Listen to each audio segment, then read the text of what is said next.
We continue on with our soft skills. There are two skills that you're learning, di ba? Actually, ang bayad lang dito is yung hard skills, no, yung hands-on. Pero in-offer ko lang yung mga soft skills kasi importante yan. At least para alam nyo lang kung ano yung mga concepts and ideas regarding doon sa business ng pagmamasahe. No? So, the previous days, napag-usapan natin ano yung unang natin na tackle. Number one, we had a leveling of expectation. So we have to level my expectation with your expectation para magkaroon tayo ng meeting of the minds. Hindi depende yung kanya-kanya tayo ng mindset. Para at the end of your evaluation on the 14th day, 13th day, walang sisihan. Kasi nag-usap tayo, ito yung dapat yung gawin, ito yung dapat yung deliver, ito yung dapat yung perform. As I said, ang role ng teacher is just to record your performance. I'm not going to make your evaluation. I'm not going to make your grades. No? Kayo ang gagawa ng yung evaluation. So we discussed, we had a level of expectation, and the second thing is we also discussed in passing about the history of massage, the benefits of massage, and then we also tackled about a little about contraindications, ano yung mga pwede, hindi pwede sa client natin. And today, we are going to discuss about one of the most important part ng ating business, which is service. Kasi no matter how good you are when it comes to your skills, no matter how good you are when it comes to giving or providing what the client needs, talaga yung actual delivery of service. And this is now our topic for today. We will try to be as concise as possible kasi maya-maya darating yung ating model and we will proceed with our hands-on. Okay, what is the first thing that comes into your mind? Pag narinig nyo yung service, ano ang unang papasok sa isip ninyo kapag narinig nyo ang salitang service? Anyone? Gawa, no? So it's work, tama? What else? Pagka-service, anong involved? Sino involved sa service?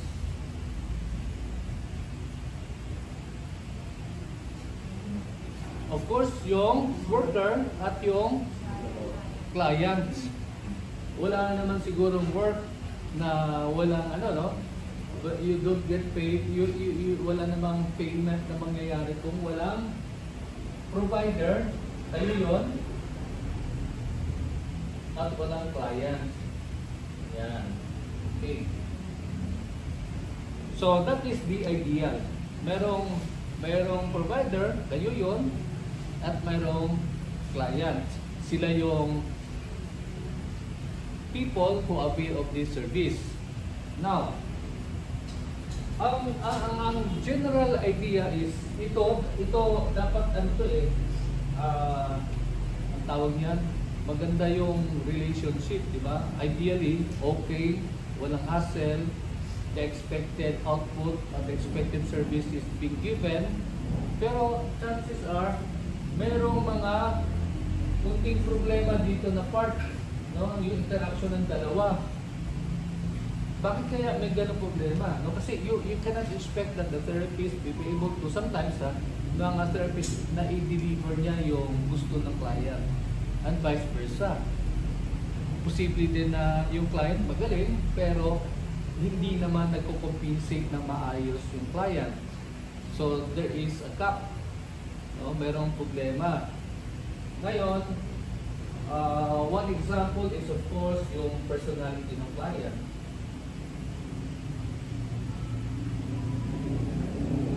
Personality ng client. May mga client na chill lang, no? Chill lang sila, okay lang. Pero may mga client na toxic. Walang problema kay chill. Yung chill lang na client, okay lang yun. Pero ang problema yung kay client na toxic. So pag toxic yung client, malamang sa malamang, maraming pinagugutan yan, no? Yung problema sa pamilya, personal problem niya, problema sa relasyon, maraming reason. And probably it's one of the reasons why that person went to your spa. Agree? Yun yung reason ba't siya pumunta sa spa. Diba? Kasi ano siya, gulong-gulo sa buhay. Naghahanap siya ng paraan upang makapag-aligid. Good thing kasi pumunta siya sa spa. Good thing kasi hindi siya pumunta sa mga nakakasirang bisyo. Diba? Like pag-iinom, pagbabarkada, ayun, pagkakaroon ng kaliwat kanan ng mga relasyon, gano'n. So, yun. So, toxic. No? And then, of course, yung kanyang, tulad ng nabanggit na natin, yung expectation niya. Yung client. May mga instances, sasabihin ni client, eh bakit naman kay, dun sa kabilang spa, okay lang yung TS. Bakit hindi okay sa inyo? Ganon. So, what I'm saying here is yung expectation niya, iba. Hindi normal. No? Kasi ang normal, masasta lang talaga. Pero hindi normal doon is yung kanyang sexual gratification. Naghahanap siya ng lugar na makaraos siya sa kanyang sexual, promiscuity. Ito yung reality, di ba? Ito yung reality ng buhay. So, how do you deal with all this? Di ba? Personality differences, toxicity ng tao, yung kanyang false expectations, which always affects the interaction between the two, yung relationship ng dalawa. Kaya dito ngayon sa ating lesson, tatalakayin natin kung paano natin ma-deliver the best and excellent service in the midst of all this type of challenges. Okay? Kaya mahalaga na mayroon tayong commonality, mayroon tayong common understanding. Kapag ito yung encounter natin, ano yung common reaction ng mga therapists. Tama yung sabi, di ba? Ang sabi ng ibang knowledge is, ano yun? Knowledge is power. Iba ang may alam. Hindi lang yung alam yung magmasahe, kundi alam nyo pa mag-handle ng mga different personality traits, different challenges, in such a way na ang result ay win-win. Panalo yung client, panalo ka rin. Panalo yung client, panalo yung spa. Hindi yung mayroon na agrabyado. Tama? Okay, so tuloy tayo. So, by definition, service excellence is definitely about giving utmost effective service, no? Utmost. So, yung service excellence is could also be defined as giving value for money on the part of the client. Value for money. So, ibig sabihin nun, sulit yung kanyang binayad. Sulit yung kanyang pagtanggap ng serbisyo. Hindi siya short change. Paano mo masasabing short change minsan yung serbisyo? Number one, hindi maayos yung masahe. Number two, divided yung attention ng therapist. Yeah. Divided yung attention. Alam ko yun eh. Minsan habang nagmamasahe yung therapist, na may naalaala siyang i-chat, yung dalawang kamay naging isa. Kasi nakadapa na yung client, yung isa nagsiselfone. Divided yung attention nun. Kaya nga, may mga spa hindi inaalaw. During work time, nakalapir lahat ng cellphone. Walang cellphone sa workplace. Kasi yun nga sa experience ko noon. Minsan pagka, yun nga yung, pagka yung mindset ng therapist ay nakalutang, nandun na sa cellphone kasi yun. Or minsan, mayroon isang gustong abangan na TikTok. No? Eh, hindi siya mabuhay na walang TikTok. Alam mo yun, sa totoo lang naman. Ako, minsan, addicting kasi ang TikTok eh. Di ba? Pagkalala na pag gusto mo yung content, di ba? Tapos sinusundan mo ng ganun. Without you knowing it, naubos mo na 1-2 oras. Very tempting. No? So, ayun. Value for money is equated to service excellence. Yun lang yung pinaka-bottom line. Service excellence or value for money equated to service excellence. Service excellence is equated to probably about bigger commission. Kasi pwedeng babalik-balik yung client or bigger tip. Pwedeng malaki yung kanya ibibigay. Ganon. So, the next question would be, how important is service excellence for you, for massage therapist? Gaano ka-importante ang service excellence? Now we already understand the context or the definition of service excellence, which is value for money. Sa tingin nyo, gaano ka-importante sa isang massage therapist ang service excellence? And by the way, service excellence is this is intentional. Intentional to. What do you mean by intentional? Sinasadya. Hindi, it's not something that just fall from heaven, service excellence. No. It is a deliberate effort on your part to be able to deliver a service that creates value for money on the part of the client. So, ibig sabihin nun, talagang sasadyain mo siyang service excellence. Okay? So, ayun po ang ating dyan, no? Now, we go back to the question, how important for you service excellence is? Isa-isa. Sino mauna? Christian, gaano ka-importante sa iyo ang service excellence? Importante siya, sir, para sa mga client. How? Ang tanong is how? Gaano ka-importante? Sa tingin mo, gaano ka-importante? Balikan kita. Jong, gaano ka-importante? Yes, sir. As a service provider, we will provide a good service sa mga client para may tinatawag na comeback sa atin. Okay. So, ang tanong ko is how important? Gaano ka-importante?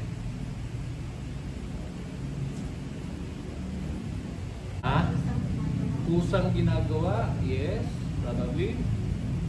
Pero ang tanong is gaano ka-importante? Or another question might be, do you understand how important it is? Naintindihan mo ba kung gaano ka-importante?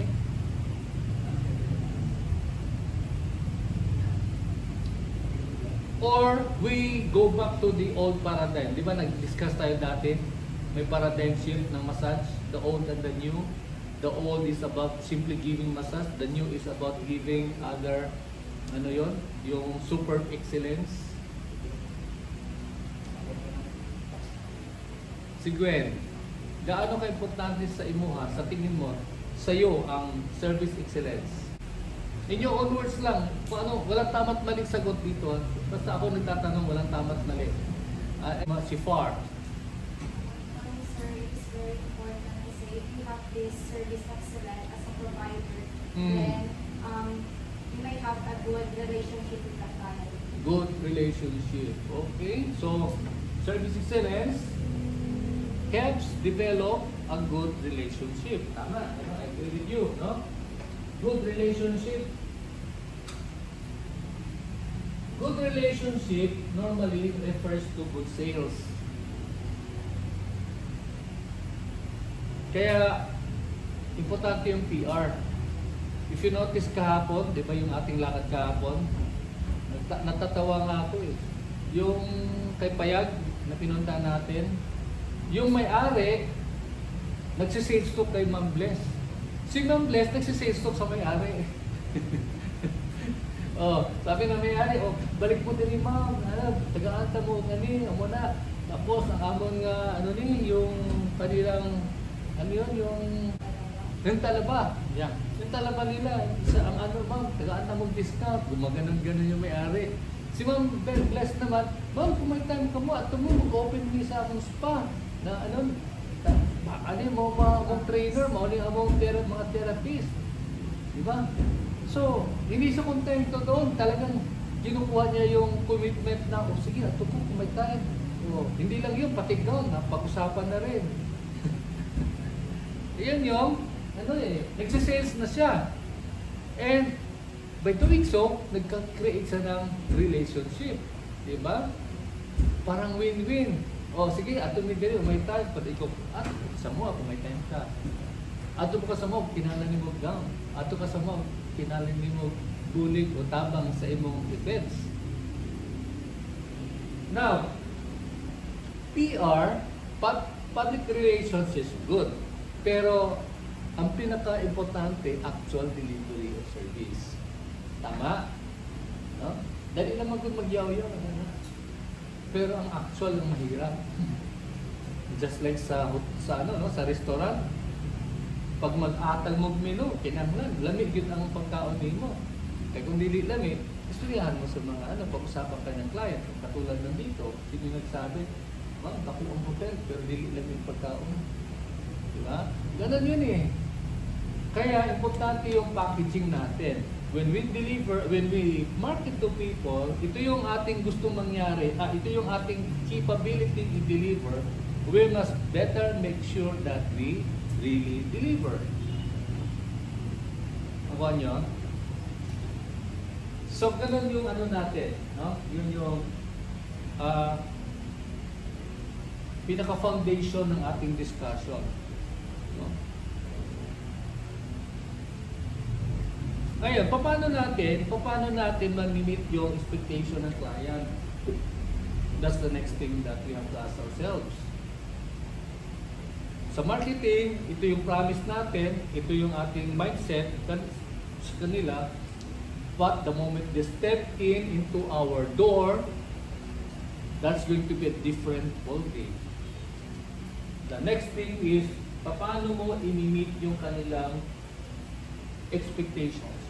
Paano mo i-meet yung kanilang mga pangangailangan, yung need? There is a perceived need when they come. They just want to be relaxed. They want to be alleviated from whatever pain they might have. But the question is, how? Paano? Anyone? Lucy, paano mo katagpuin yung pangangailangan ng client? Sa iyo, sa understanding mo. As a provider, dapat ayusin, maayos ang paggawa para maging siya sa inyong mas malapit. Diba, pag maayos ang paggawa, Satisfied siya. Dapat satisfied. Kasi hindi maging satisfied ang client, hindi babalik yun sa iba. Yes. Yan, parang like yung sinasabi, tulad ng relationship. Pagka hindi kayo nag-meet ng expectations, mag-aaway kayo eh. No? Maaaring hindi halata, no? Pero magkakaroon ng displeasure kasi ito yung in-expect ko, hindi nyo naman nabibigay. Akala ko mabibigay niya. Yung ganun. So, hindi nagkakaroon ng pagtatagpo ng mind. Kaya, kung ikaw mag-aasawa, kausapin mo na yung partner mo, ano bang gusto mo mangyari sa buhay mo? Paano ba tayo mag-meet? Ilalatag mo yung sarili dyan eh, di ba? Prangkahan kayo, ito ako, ito yung ugali ko, ito ako. Kasi minsan, yung tendency natin magtaguan eh. Pero yung pala, hindi mo ma-deliver. So that is where the problem comes in. So I think the word here is communication. What? Communication. Pag sinabing communication, ito yung paano ka nag-express ng iyong sarili. Communication between the provider and the receiver and the client. Yan yun eh. Exchange of communication. Kasi kung ang communication level nyo is yung isa nagsasalita ng Chabacano, yung isa naman nagsasalita ng Maranao, hindi talaga magkaintindihan. You must come to a common language na gagamitin. The common here is what? Probably iba Tagalog or iba naman Bisaya. Pero kung pareho kayong Maranao kayo, alam naman Tagalog kayo o mag-ano, di ba? You speak the same dialect. So what I'm saying here is, dapat walang gap yung communication. Nagkakaintindihan. That's the first step. That's the first step. The second step is, pagkakaroon ng isang welcoming and comfortable what? Comfortable environment for your client. Yan. Kaya, yan. Kayo, Joe, naglagay ng mga bulaklak dito, ng mga tanim sa labas. Yan. That's a sign of a comfortable or creating a comfortable environment. Kasi may plant, so medyo welcome, no? Medyo nature yung dating. What else? Paano mo ayun. Turn off lang ha, walang sasagot ng phone during class. Paki-mute na lang, please. Naka-mute na yan. So, ganun yung paano kayo, individually, paano kayo makakontribute ng isang welcoming or comfortable environment sa spa? Game. Great. Ha? Oo, relaxing music, no? Kailangan, pagpasok mo pa lang, set up mo na yung music. So, anong klaseng music ang gagamitin mo dito? Ha? Calming, no? Hindi pwede yung legs mo ay nakakasilaw. Legs. O yung macho man. I wanna be a macho man. Hindi relaxing yun. Tama? Not even the love songs. Diba? Pag love song kasi nagkakaroon ng polarization. Yung iba nag-i-enjoy, iba nagagalit. Naalaala niya, nung time na gimbreakan siya sa iyang jowa, di ba? Yun yung song yun yung music na ano niya, tawag nun, na-attach niya yung sarili niya doon. Kayo, pwede. Walang love songs. Walang nostalgic songs. Walang mga hard rock na music. Kailangan yung calming, no? Kasi sinabi ni Dre, yung calming music, yung relaxing spa music. What else? How can you create a welcoming environment? Relaxing ambience. Sorry? Relaxing ambience. Anong ambience? Lush, L-U-S-C-H, lush ambience, or ambience, no? Ambience. Ibig sabihin nun, yung paligid, environment. Sa totoo, ito depende ito sa loob ng spa. Glaring, masakit sa mata, no? Sa DOH, sa PD56, meron silang sinasabi na 10 candlelights per square meter. So, pag isang square meter, 10 kandila. Medyo dim. 10 candlelights. That is an ambience, na sinabi ni Jong, na conducive. May music, conducive. Ambience, the lighting is conducive. Particular color, sir. Kasi mas Depende yan sa motif ng spa. Depende yan sa concept ng spa. But normally, siyempre, subdued ang color. Kasi hindi pwede yung glaring. Diba? Kaya nga yung ilaw, 10 candlelight, subdued. Sa spa setting, ang maliwanag lang reception. Pero sa massage room, dapat subdued. Ano pa? Ano pang ano natin? Paano pa tayo mag-create ng welcoming na environment? Ventilation, that's one thing, no? Ventilation. Ibig sabihin nun, yung hangin ay nakaka-circulate ng ayos. Kung pwede nga, dapat may exhaust fan eh. Kasi para ma-pull out niya yung mga toxins, no? Ay mga ano, yeah, mga smell. Kung wala naman, humidifier. Para makontrol yung smell. Kasi pag pumasok yung client, minsan may dala-dalang smell, no? Lalo na yung mga mahilig sa spices ng mga Bombay. Kuha nyo? Sige. Sige po. What else? So we have the plants, we have the, what's this? Music, we have the lightning, the ambience. Ano ba? Meron akong gusto mong marinig na isang importante. Ha?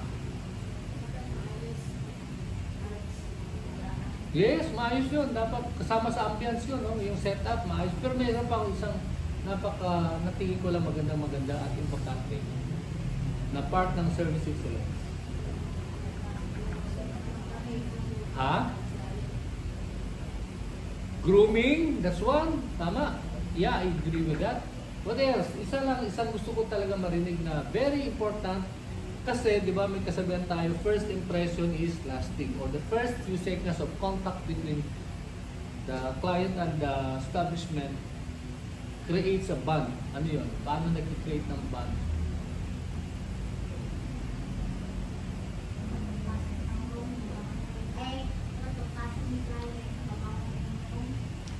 Si client ba, ano unang pinapasukan ni client? Yung room o yung spa? O, di ba, spa muna. Okay, so ano yung dapat nangyayari doon? Yes. Yung pag-welcome sa client itself. Pagpasok niya, kung sino man nandyan, good morning sir, good morning ma'am, sabay ngiti. No? Hindi yung pa'y pumasok, good morning sir, tapos nasa nag-tiktok, good morning ma'am, thank you for coming ma'am, see you again ma'am later. Doon sa pag-welcome, diba? So ang ano doon, ang ano ko is meron kasing kasabihan which I fully agree, you cannot give something that you don't have. Hindi po pwede magpa-relax kung ikaw hindi relax. Hindi ka pwede magpasaya ng client kung hindi ka masaya. That is why try to learn how to a little bit compartmentalize your life. Pag sinabing compartmentalize, ano ibig sabihin ko?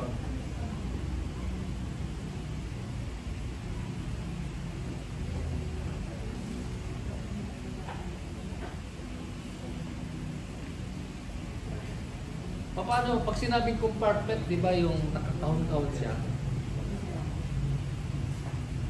Tama? So, what I'm saying here is, try to learn to dissociate yourself doon sa problema ng bahay kapag nandiyan ka sa work. Ganon din, kung may problema ka sa work, huwag mo dali naman sa bahay. Yun yung pag-compartmentalize para maging ano ka naman, maging safe yung ano mo, yung iyong mental health. May iba sa atin kasi, problema sa bahay, problema sa ano, pagdating sa work, dala-dala na nila yun. Kaya yun, ano, di ba? Ano na, bad mood ka na. Problema mo doon sa asawa mo, sa jowa mo, o hindi ka naka-breakfast, pagpasok doon, sama na ng ano mo, di ba? Natural yun, di ba? Pero ang hindi natural is, while working, dala-dala mo yun, o minsan dumalala pa doon, eh hindi na maging maganda yung iyong output. Hindi na maging maganda yung ano mo, mood mo, hindi na maganda yung gagawin mo daw for the rest of the day. Di ba? So ang sekreto ng buhay, sabi nga nila, huwag mong bitbitin yung problema sa labas sa loob ng work. Ganun din, kung may problema ka sa work, huwag dalhin sa pamilya mo. Kasi minsan, ginagawa mo extension kasi yung bahay mo. Eh. May problema ka dito, pagdating mo sa bahay mo, eh, nagyaw-yaw ka na dun sa ano, na, hindi naman naintindihan ang asawa mo, hindi naman naintindihan ng mga anak mo. Hala, sige ka lang yaw-yaw doon, ay, kung ano yung asawa, sabi ng mga anak mo. Ganon din tayo dito. No? So, that's why ako, I want ko lang with you, ako, I always would like to start my day in prayer. Pangamuyo. Kaya nga no, kinahanglan iatas ni mong kaugalingon sa Ginoo. No?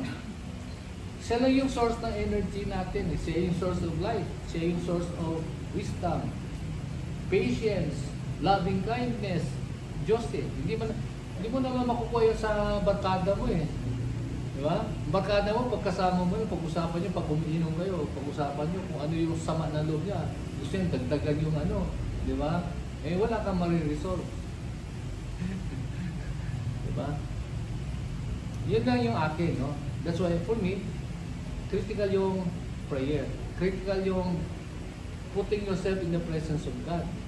Critical yung pagbabasa ko ng Bible ko.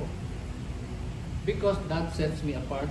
Pag kami, harap akong problema, ang sarap ngumiti. Bakit? Kasi alam mo kung saan ka nakatayo eh. Alam mo yung paninindigan mo eh. Siraan ka man ng iba, kasi ang tao mahilig magmarites, di ba? Kung, ewan ko lang yun, human nature yan eh. Kung miserable sa buhay nila, minsan parang masarap din na gawin miserable yung buhay ng ibang tao. Parang pinapasa-pasa mo lang. No? Sino sa inyo member ng fraternity? Frat, fruit. Wala. Ako, member ako sa Ateneo, yung sa law school. Nag-aaral pa ako ng law ng araw.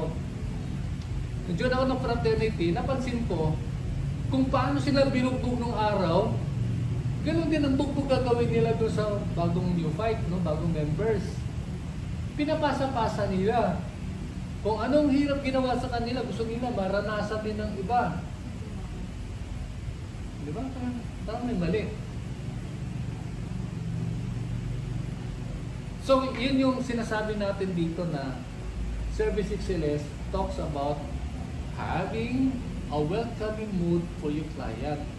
Pagbukas niya pa lang, pagpasok niya pa lang, maramdaman niya ibang spirito ng lugar, iba yung ambience, no? Ang lahat ng tao nakangiti. Good morning, sir. Ganun. No, hindi yung good morning, sir. Check out, sir. Wala may anak, sir. Oy. Wala, turn off na yung client. Kaya, I love the example ng Jollibee.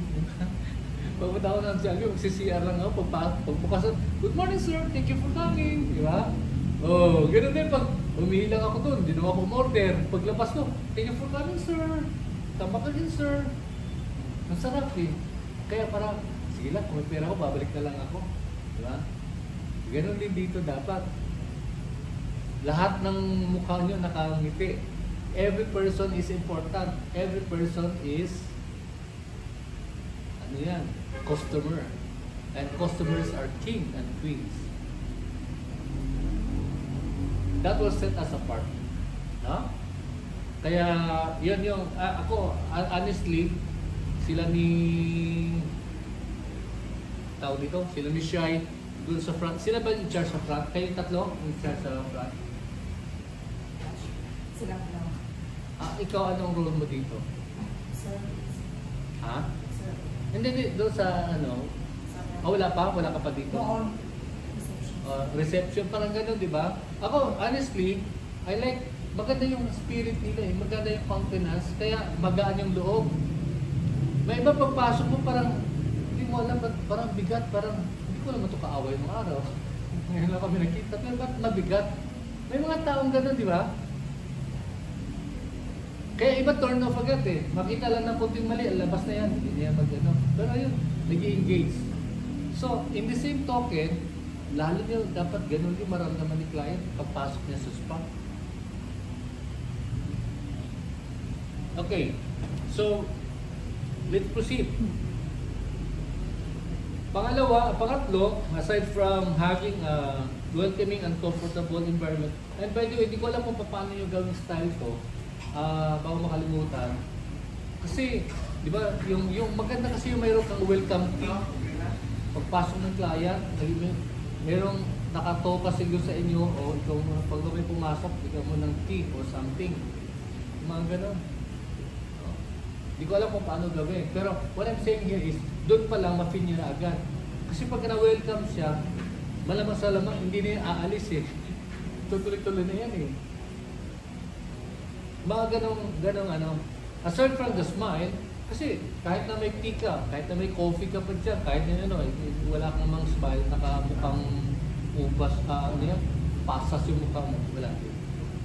Okay? So that's one thing to think about, no?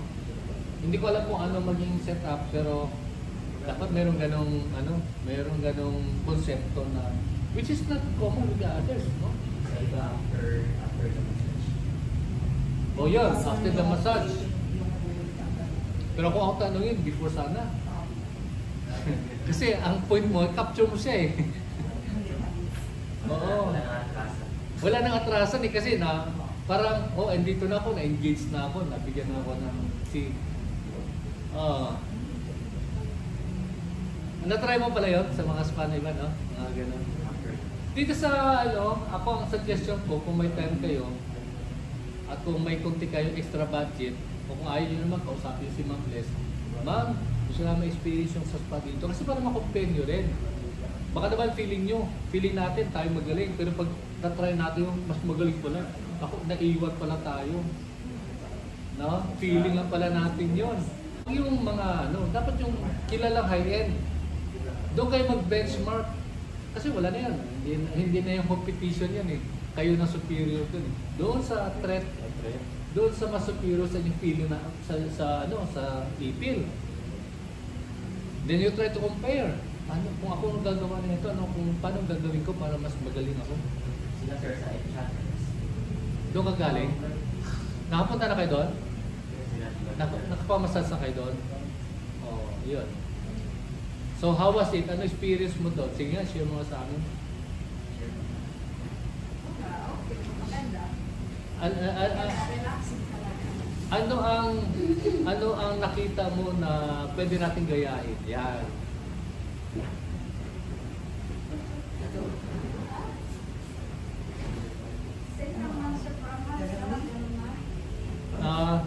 Meron silang tea pagdating mo? Compliment nila? Wala? Meron sila? Pagpasok mo, meron sila ibibigay sa'yo? But after na po ng massage po. Hindi. Kaya nga, common naman yung after eh, but before, pagpasok mo. Wala po. Candy ra. Candy na sa counter na yun. Nasa counter may candy. Depende sa mga po. Depende lang. Pero hindi na alam.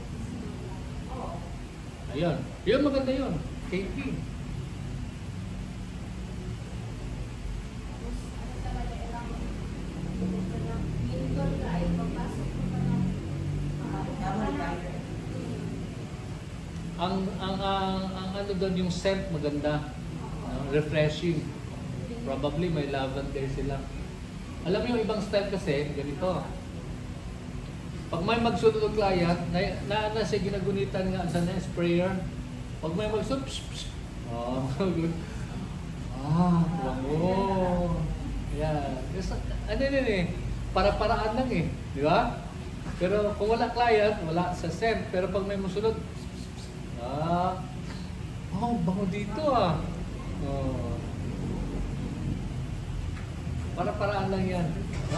So yun sinasabi natin na dapat magkakaroon kayo ng distinction sa iba.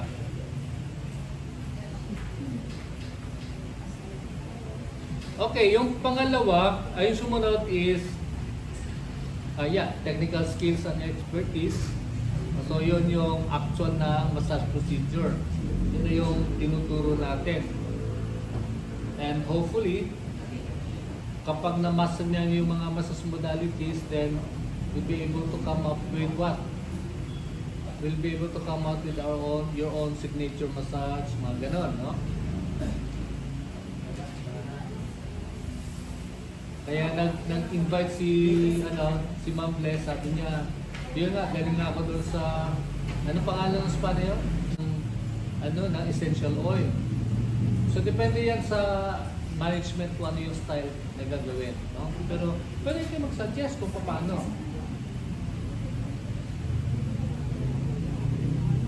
Okay, so technical skills, hindi ko na masyado pag-usapan yun kasi yun naman yung ongoing training natin. Kaya lang ako, di ba, pinapansin-pansin ko the way your hand moves, the way yung mga timing, yung use of the mga ganun technique. Okay?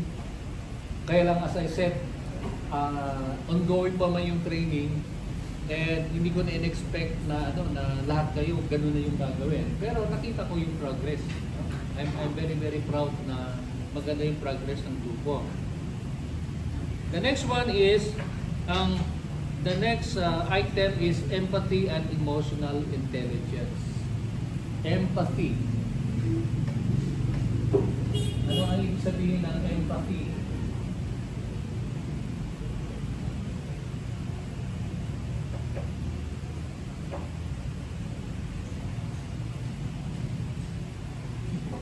Sorry.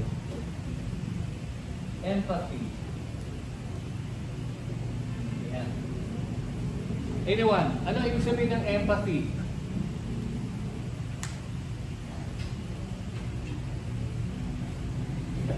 Far.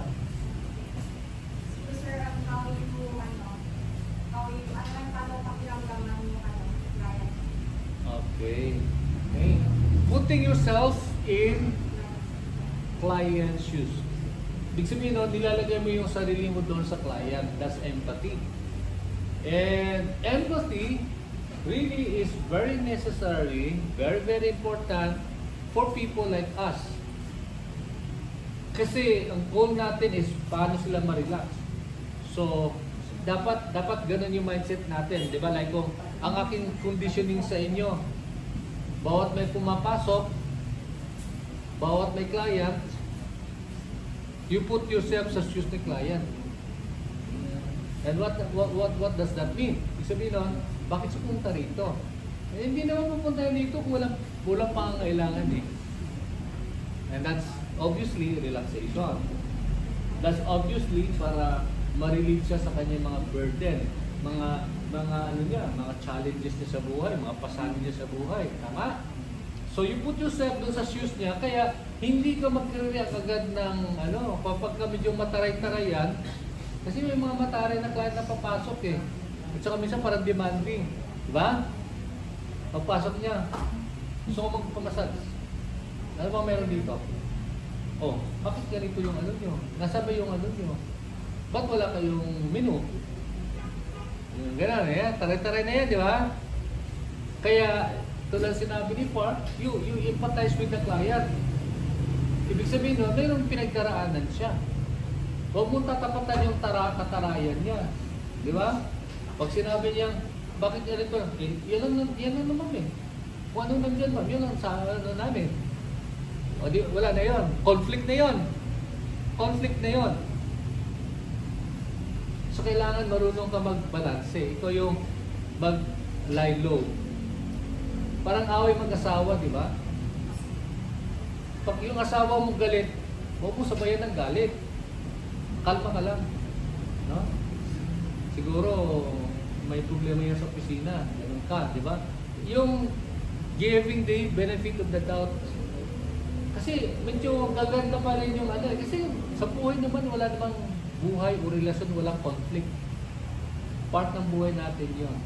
The big difference is how you handle this type of a conflict. Diba? Kasi kung sabayan mo yung inis niya, sabayan mo yung galit niya, talaga magsusuntukan na kay bandang huli. Magsasapakan na kayo niyan. Kasi pareho kayo mainit ng ulo eh. In the same token, yung partner mo, sabi mo sa kanya, pag galit ako, huwag mo kong sabayan. Kasi mag-aaway na tayo niyan. Klaro? Ganun sa client, no? Kaya ngiti talaga, mas mahaba yung pasensya natin kay client. Huwag nating asahan na si client na mahabang pasensya sa atin. O huwag nating ever asahan na si client na magpapasensya sa atin. That could never happen. Kasi tayo ang provider eh. Okay. So, developing a strong sense of empathy is, like I said, intentional. No? Talagang sasadyain mo yun. Talagang uunawain mo yung client natin. Talagang lalawakan mo yung room for understanding on your part. Kasi you know better than your client. You know better than your client. And in fact, if you remember the other time, ang role ng therapist, dual ang role, ang papel ng therapist. Tayo ay, as a therapist, hindi na nagmamasahe kung hindi tayo din nag-i-educate. Pag sinabing i-educate natin sila, tinuturuan natin sila. Ginagabayan natin yung client natin. Kasi yung ibang client natin lutang sa buhay. Kailangan nila ng guidance. Klaro yun? So yun yung ano natin na kaya it takes time to learn to empathize. Hindi naman agad-agad yan. Pero I tell you, pagka na-master niyo yung ganyang klaseng character sa sarili niyo, it will go a long, long way. At malaking tulong yan sa inyo. Okay? So yun. And then, pag sinabi natin empathy din, kasama din yun yung ability to read between the lines. Ability to look at the non-verbal communication. Kasi verbal is something like that comes out from the mouth, but there are times yung kanyang posture, malalaman mo na medyo talagang malaking problema yung si mamo. Yan mo, nakakuba na si mamo. O yung kanyang ayos, yung pananamit niya. Di ba? Hindi pa na na-plug sa yung dimit niya. So talaga siguro, malaking pangailangan nito ni Mag na ma-relax. Walang ayos eh. These are non-verbal cues. These are non-verbal communication. So doon pa lang basa mo na si client. And by the way, gusto kong i-develop ninyo itong isang bagay na to, no? Yung paano kayo mag-profile ng client. I think that this is also true sa, pero hindi masyado sa restaurant service kasi it's more on pagkain talaga. Dapat maganda, masarap, maayos, di ba? Malinis, attentive kayo. Pero yung profiling kasi mahalaga yun sa spa. Kung mahalaga yun sa restaurant business, lalong mahalaga sa spa or sa nails or sa gano'n kasi doon mo ipatatansya yung sarili mo eh. So ano yung sabihin ng profile? Pagpasok niya pa lang, babasahin mo na agad siya kung anong meron sa kanya. Ganun din naman yung gagamit ka ng bolang kristal, no? Yun. Kundi, tingnan mo lang siya, malalaman mo eh. Wow, parang ang laki ng bigat ng problema ni mama. Parang gano'n, no? May dinadala to. So, you handle them with care. Kaya kung depressed siya sa tingin nyo, dapat mas maganda yung ngiti mo. Yun, that's profiling.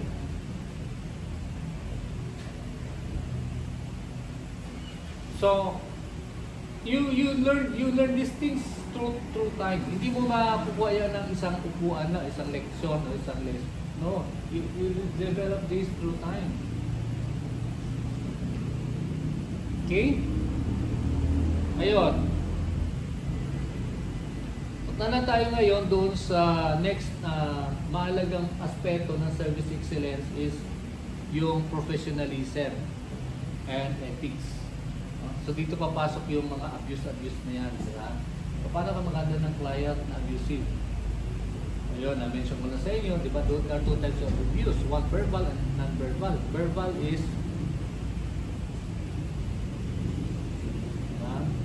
yung binibigkas niya yung katangian mo, tapos mayroon siyang malicious na reason for doing that. Diba? So, how do you handle these things? Pagka naman malikot yung kamay, how do you handle these things? Learn how to be able to handle this type of behavior in such a way na maging second nature sa inyo. Hindi ka na magugulat pa. No? So, diba sinabi ko sa inyo, minsan hindi may iwasan yon. Sa harapan mo, magmamasturbate yung client. That happens. Hindi natin sinasabi lahat. Pero, out of 100, probably meron isa o dalawang ganun. Mental illness yun eh, hindi sakit sa utak yun eh. Parang yung di ba, yung exhibitionist, trip lang nila maghubad na mas magano sa kalye, para makita ng tao. So, yun. Pagka naintindihan nyo, mental problem ito, mental health issue ito, hindi ka na masyadong maano sa kanya, ma-threaten. Yung reaction mo na lang ang put into play para hindi siya mapahiya at the same time, hindi ka naman malagay sa alanganin.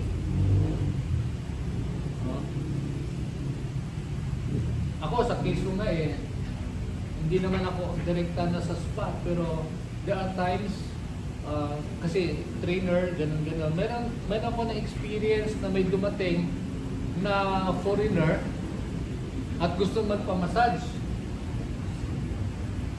So, sinabi ko, sige, kasi free time ko, sige ma'am, kasi laging ready man yung ating massage table.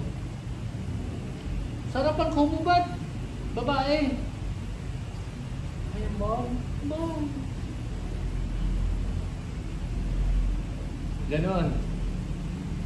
That explains why may mga client, lalaki na ayaw mag-underwear, ayaw mag-towel, gusto na mag-minamasahe mo, beer. So the question is, are you going to allow that? Are you going to allow that? No. Diba? Kasi rule natin, dapat nakadrape yung client Dapat, kasi kung, di ba, hindi ka naman komportable sa ganon. At saka alam nyo, ganito kasi yan atin-atin lang. Minsan si client, mahilig siya mag-test sa atin. Tingnan niya kung gang tayo. Diba?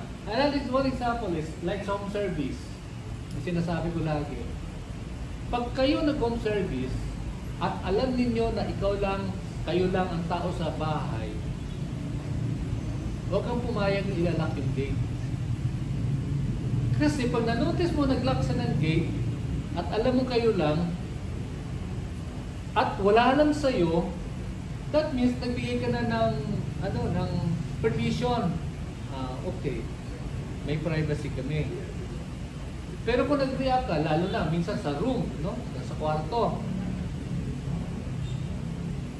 nilak ni client yung door, idalawa lang kayo sa bahay, kapag hindi ka nag-react, all the way ka na. Sa mind niya, kasi ang mind ng client na gano'n, marumi yung isip nun Nakaplan, tinatansya niya tayo Pero pag nag-react ka, sir, sandali po, pwede po bang pakibukasan ng konti yung ating pintuan? Kasi gigauge ka na niya Ibig sabihin, alam mo yung limitations. Alam mo yung safety na sinasabi. Yung protection mo as a therapist. Sir, pwede po pakibukas lang natin ng konti yung pinto. Mag-iisip na siya noon. Diba? Pero kung nilak niya, okay lang sa'yo. Nahubad siya doon ng okay lang sa'yo. Wala. Ibang hantungan nun. Kasi pumayag ka na doon sa first step Diba? Hinawakan ka dito, di ka maumiinit. So, alam mo na yon. Ang kasunod nun, okay na yun sa Kaya dapat dito pa lang, number 1, kayo yung maingat. Walang unnecessary contact. Hindi yung nagmamasaya ka, nakakiss-kiss yung dita mo sa sa kamay niya. Diba? May respectable distance. Para hindi siya maano kasi yung tukso, ano yan, mabilis lang yan eh. No? Mabilis lang yan. Hindi naman magagawa niya yung gusto niyang gawin dito, but the point that is, panalo pa rin siya kung hinayaan mo lang. Ang malungkot lang doon, ang tingin niya na sa therapist, kahit sa pumunta, pare-pareho na kayo. Nakuha nyo? Ayun. So yun yung ano natin ha, kaya yung like sinasabi, verbal and verbal abuse. Verbal is pag ganon, huwag nyo sabayan, ignore nyo, trabaho lang kayo, gawin nyo mabuti, everything. Pero kung persistent siya, iwanan nyo. Iwanan nyo. Huwag kayong magkipagtalo sa kanya. I-report mo lang sa supervisor, sa head therapist. Iniwanan ko yung ano kasi bastos eh. Ganon. Okay? Pero huwag nyo nang, huwag nyo nang i-confront, huwag nyo nang i-ano. Might as well let him go kung ganon. Total, kung ano lang naman yung 15 minutes na masahe, hindi ka naman talo. Basta walang at peace lang kayo doon, di ba? Kasi walang hindi mo alam kasi yung kultura ng tao minsan eh. Inaway-away mo yan, mamaya balikan ka, may kasama na yan. Lulusubin ka na dito, hindi ka natatantanan yan. That is the last thing we would like to happen. Tama? Okay, basta ganun lang kapag physical na yung abuse, yun lang, pag kamay niya malikot, lagay mo lang, hawakan mo dito, ilagay mo sa gilid. Sabay bulong, sir, sorry ho, hindi namin yung ginagawa dito. Huwag nyo na sabihin na, sir, dun sa kabila, ginagawa nila doon yung nagturo pa ng spa. Dili na mo na ginagawa. Sir, speak ka sir, ato ka dito sir, pwede na sila. Wala, yun, pangit yun, di ba? Unethical tawag doon. Basta ka na pag ganong abuse, ito yung instance na pwede kayong mag-report sa management at sabihin nyo. Sabihin nyo doon sa head therapist na merong ganito instance para cautious na kayo pag dumating uli yon. O kung pwede nga, kung malala, blacklist nyo na yung client. Hindi nyo na lang tanggapin. Sabihin nyo na lang na, sir, fully booked na kami, sir. Sir, wala may available therapist. Yung ganon. Pero you do it in a mild manner. Huwag yung di ba? Ay, Lichi, ikaw to na ato gari, sir. Grabe ka to na, sir. Ayun na, sir. Kanipin ko na, sir. Pinapastos na ni mo, sir. Walang ganon. Ayoko nang, walang ganon. Walang ganon. Ulitin ko, pag kung ako spa owner, pag may ganyan, hindi kita kakampihan. Kasi kaya ko yan eh. Pero alam ko mali siya. Kaya lang, kung kayo lang dalawang usap, sensya na ha. Kabalong ako, masaya din siya. Mali naman talaga yun. Kaya lang, client natin yun eh. Ayaw ko naman na ibarangay tayo just because of this incident. Kaya dapat lang tayo, kalma lang talaga. Kahit ano mangyari, kalma lang talaga tayo. Pero kung talagang life-threatening na, talagang manyakis na yon, may ready na kayo ng number dyan sa gilid na tawagan nyo na agad for police assistance. Yun yung limitation na lang natin, no? Dapat nun. Kaya, minabuti ni Ma'am Ann na mayroong CCTV. Para natin, no? Protected kayo rito. Wala lang sa loob ng room. Kasi parang hindi naman tama. Dito lang sa labas o paso, at least ma-monitor lang movement ng tao. Okay? Sige po. So,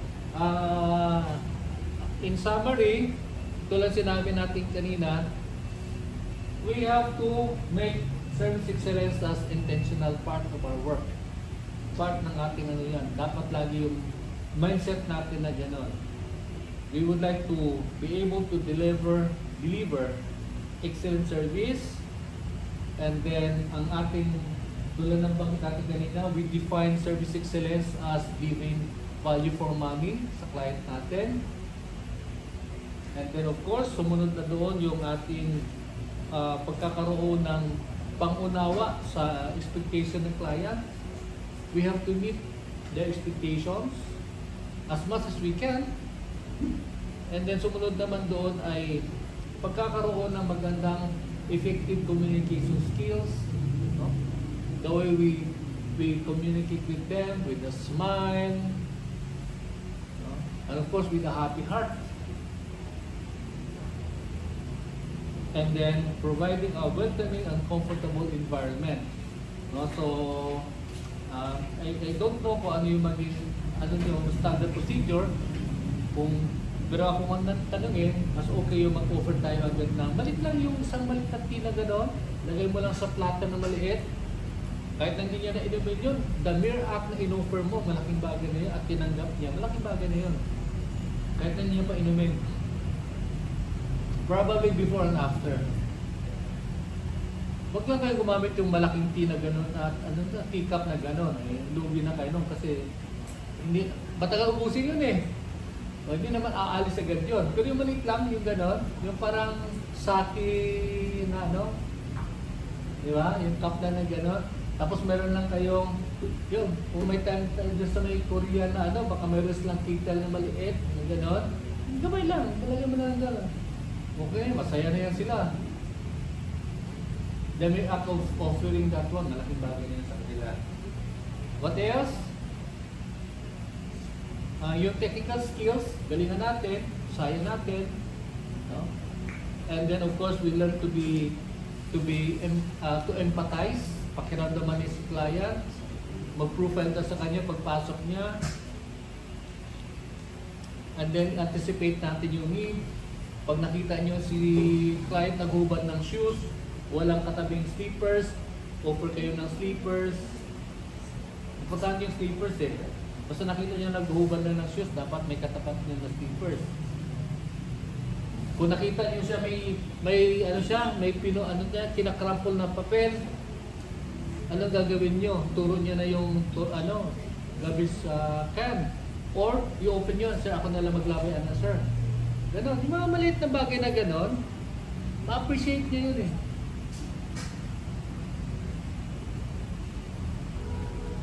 Pagka natapos niya na uminom, sir, offer mo na agad, itabi mo na yung sir, pwede ko nang kunin. Huwag mo na iwan doon sa harapan niya kasi baka mahulog pa yun o something. So, yung mga little things na like that reflects the way we treat our clients, and that really means a lot to them.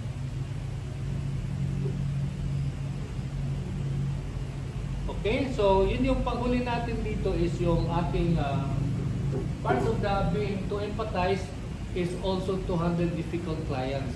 May mga clients tayo makukulit, may mga clients tayo na iba yung kanila mga motive in mind. Dapat alam natin paano tayo dumistansya, paano natin sila i-handle. Worst comes to worst, we really make sure na hindi tayo malagay sa alanganin at hindi malagay sa alanganin yung kliyente natin. Ingatan na, iwasan na natin na hindi rin siya mapapahiya. Kasi minsan kung mapapahiya siya, magwawala na yun. Lalo na kung medyo alburuto sa buhay. Happy? So, any questions so far? Clarification? Tama? Violent reaction? Okay na tayo? Jong, nakay pumunta na? Wala na? Si Tisha. Wala na. Ma'am Ben. Wala na. Kung wala nang tanong, wala nang clarification. Okay, sige, that will be all. Arigato.